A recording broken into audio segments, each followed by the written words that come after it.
Hello every one, എന്തൊക്കെയുണ്ട് വിശേഷം? ഇന്ന് ഞാൻ സംസാരിക്കാൻ ഉദ്ദേശിക്കുന്നത് നാർസിസിസ്റ്റുകൾ അഥവാ സ്വയം തൽപരരായവർ, അങ്ങനെയുള്ള ഒരു ആളുകളെ പറ്റിയാണ് ഞാൻ സംസാരിക്കാൻ പോകുന്നത്. എന്താണ് ഈ നാർസിസിസ്റ്റുകൾ? നിങ്ങൾ കേട്ടിട്ടുണ്ടോ? ഇപ്പോൾ അത് വളരെ ഒരുപാട് ചർച്ച ചെയ്യപ്പെടുന്ന ഒരു ഇതാണ്. കാരണം അപ്പം അങ്ങനെ നാർസിസിസ്റ്റ് അല്ലെങ്കിൽ നാർസിസിസം എന്നതും ഒരു പേഴ്സണാലിറ്റി ഡിസോർഡറാണ്. അപ്പം എന്താണ് നാർസിസം അഥവാ സ്വയം തൽപരർ? അവരെപ്പോഴും, ഇങ്ങനെയുള്ള ആളുകൾ എപ്പോഴും അവരുടെ നേട്ടങ്ങൾക്കായിട്ട് മാത്രമായിരിക്കും പ്രയത്നിക്കുക. എന്ന് പറഞ്ഞാൽ ഇപ്പോൾ വേറൊരാളുടെ നല്ലതിന് വേണ്ടിയിട്ടോ അവർക്കതൊരു സഹായമാവട്ടെ എന്ന് വിചാരിച്ചോ അങ്ങനെ ഒരിക്കലും ഇവർക്ക് തിങ്ക് ചെയ്യാൻ പറ്റില്ല. ഇവർക്കെല്ലാം ഇവരുടെ കാര്യങ്ങൾ. പിന്നെ ദേ വിൽ ഹെൽപ്പ്. അവർ മറ്റുള്ളവരെ ഹെൽപ്പ് ചെയ്യും. എപ്പോഴാണെന്നറിയോ? ആ ഹെൽപ്പ് ചെയ്യുന്നത് വഴി എനിക്ക് കുറച്ച് ബെനിഫിറ്റ് ഉണ്ടാവും, അതുവഴി എനിക്ക് കുറച്ച് പേരുണ്ടാവും എന്ന രീതിയിൽ അവർ ചിലപ്പോൾ ഹെൽപ്പ് ചെയ്യും. സോ എല്ലാം കറങ്ങി തിരിഞ്ഞ് എന്നിലേക്ക് തന്നെ, ഞാൻ ഇവരുടെ എല്ലാം ഞാൻ ഇങ്ങനെ തിങ്ക് ചെയ്യുന്നവരാണ്. സോ ഇതിലിപ്പോൾ എന്താ കുഴപ്പമെന്ന് ചോദിച്ചാൽ കുഴപ്പമൊന്നുമില്ല. ഇത് വലിയ പ്രശ്നമുള്ള കാര്യമല്ല. പക്ഷേ അൺടിൽ ഇറ്റ് എഫക്ട്സ് സംബഡി, അതായത് ഇവരുടെ കൂടെ താമസിക്കുന്നവരാണ് ഇതിൽ കൂടുതൽ സ്ട്രഗിൾ ചെയ്യുന്നത്. കാരണം ഈ പറഞ്ഞ നാർസിസിസ്റ്റ് സ്വഭാവമുള്ളവർ ഒരിക്കലും എസ്പെഷ്യലി അവരുടെ പങ്കാളികൾ, അപ്പോൾ നാർസിസിസ്റ്റ് സ്വഭാവമുള്ളവർ ഒരിക്കലും അവരുടെ പങ്കാളിക്ക് നല്ലത് വരുന്ന രീതിയിൽ അല്ലെങ്കിൽ പങ്കാളിക്ക് വിഷമവും അങ്ങനെ ഒരിക്കലും അവർ ചിന്തിക്കില്ല.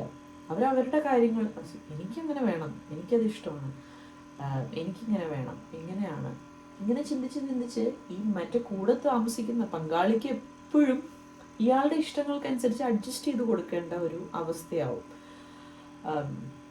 ആൻഡ് ഈ നാർസിസിസ്റ്റുകളുടെ വേറൊരു ഇതെന്ന് പറഞ്ഞാൽ അവർക്ക് എപ്പോഴും ഇങ്ങനെ അവരെപ്പറ്റി ഇങ്ങനെ അവരെപ്പോഴും ഗ്രേറ്റ് ആയിട്ട് സംസാരിച്ചുകൊണ്ടിരിക്കും.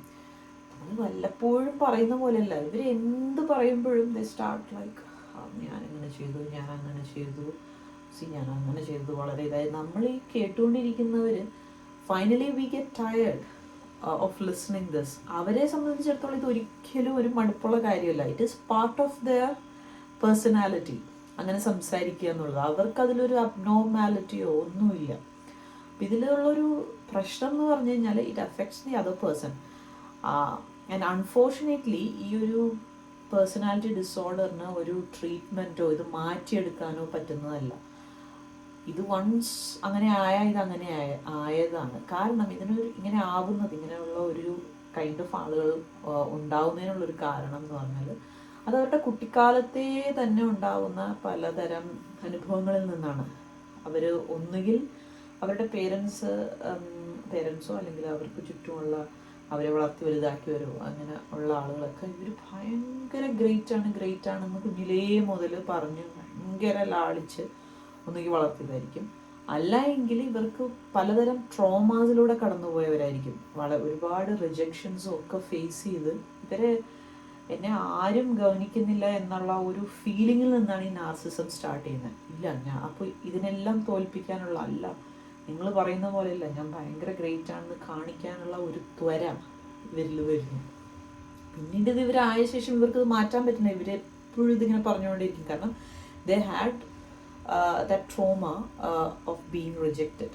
അപ്പം ഇതിലിത് ഒരുപാട് ലാളനയും ഒരുപാട് ഇമ്പോർട്ടൻസും കിട്ടി വളർന്ന, ഒരാവശ്യത്തിൽ കൂടുതൽ ലാളനയും ഇമ്പോർട്ടൻസും കിട്ടി വളർന്നതിൽ നിന്നോ അല്ലെങ്കിൽ ഒരുപാട് ട്രോമാസ്, റിജക്ഷൻസ് അത് നേരിട്ടതിൽ നിന്നോ, അതിൽ നിന്നുണ്ടാകുന്ന ആങ്സൈറ്റി, ലൈക്ക് എന്നെ ആരും വിലവെക്കില്ല എന്നുള്ള ആ ഒരു ആങ്സൈറ്റിയിൽ നിന്നും ഒക്കെയാണ് ഈ പറയുന്ന പേഴ്സണാലിറ്റി ഡിസോർഡർ വരുന്നത്.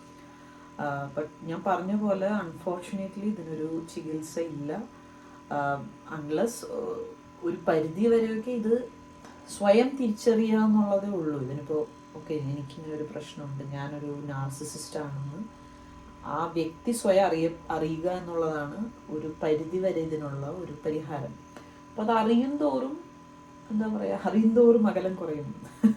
അതല്ല, അറിയും തോറും ഇതിനെ ഒരു കോൺഷ്യസ് എഫേർട്ട് എടുത്ത് ഇത് കുറേയെങ്കിലും ഒക്കെ മാറ്റാൻ പറ്റും. അറ്റ്ലീസ്റ്റ് ഇതിങ്ങനെ പറയാൻ വരുമ്പോൾ ഇറ്റ്സ് നോട്ട് ലൈക്ക് ദാറ്റ്. പിന്നെ അതേപോലെ നാർസിസിസ്റ്റുകളുടെ ഇവരുടെ ഒരു വേറെ സ്പെഷ്യാലിറ്റി എന്ന് പറഞ്ഞു കഴിഞ്ഞാൽ ഇവർക്ക് ഇപ്പോൾ ഇവർക്ക് എവിടെ നിന്നാ ആണോ ഇമ്പോർട്ടൻസ് വേണ്ടെന്നുള്ള അത് തേടി ഇവർ പോകും. എന്ന് പറഞ്ഞാൽ ലൈക്ക് ഇപ്പോൾ ഇവരങ്ങനെയുള്ള സുഹൃത്തുക്കളെ ഉണ്ടാക്കും. ലൈക്ക് അവരെക്കാൾ ഭയങ്കര താഴേക്കിടയിലൊക്കെ കിടക്കുന്ന അങ്ങനത്തെ ആളുകളെയൊക്കെ ഇവർ ഹെൽപ്പ് ചെയ്ത്, അപ്പം എന്ന് വെച്ചാൽ അങ്ങനെയുള്ളവർ എന്നെ ഹെൽപ്പ് ചെയ്ത് നിങ്ങൾ ഭയങ്കര ഗ്രേറ്റ് ആണ് ഇത് പറയുമല്ലോ, അത് കേൾക്കാൻ വേണ്ടിയിട്ട് ഇവർ അങ്ങനെയുള്ളവരെ ഹെൽപ്പ് ചെയ്യുക, അങ്ങനെയുള്ളവരുമായിട്ട് സുഹൃത്ത് ബന്ധം ഉണ്ടാക്കാൻ ആഗ്രഹിക്കുക.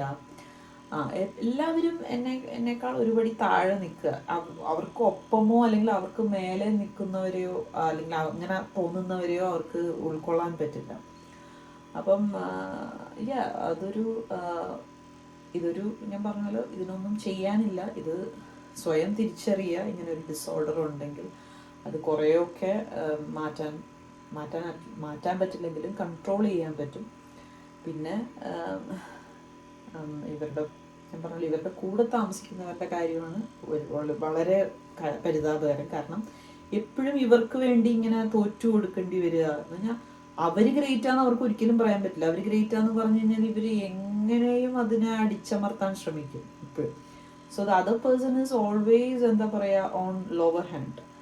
ഈ നാർസിസിസ്റ്റിന് എപ്പോഴും ഒരു അപ്പർ ഹാൻഡ് വേണമെന്ന് നാർസിസിസ്റ്റ് എപ്പോഴും ആഗ്രഹിക്കും. സോ ഈവൻ ദോ നാർസിസിസ്റ്റിന് അറിയാം മറ്റേ ആള് എന്നെക്കാൾ അല്ലെങ്കിൽ എൻ്റെ പോലെയൊക്കെ കഴിവുള്ള ആളാണ്, പക്ഷെ ഞാനത് സമ്മതിച്ചു തരില്ല. അപ്പോൾ എപ്പോഴും ദി അതർ പേഴ്സൺ എപ്പോഴും ഇങ്ങനെ തോറ്റു കൊടുക്കേണ്ട ഒരു സ്ഥിതിവിശേഷം അവിടെ വരും. അപ്പോൾ ആ പേഴ്സൻ്റെ ലൈഫ് എന്ന് പറഞ്ഞു കഴിഞ്ഞാൽ വല്ലാത്തൊരു കഷ്ടതയിലൂടെ കടന്നു പോകും. അപ്പം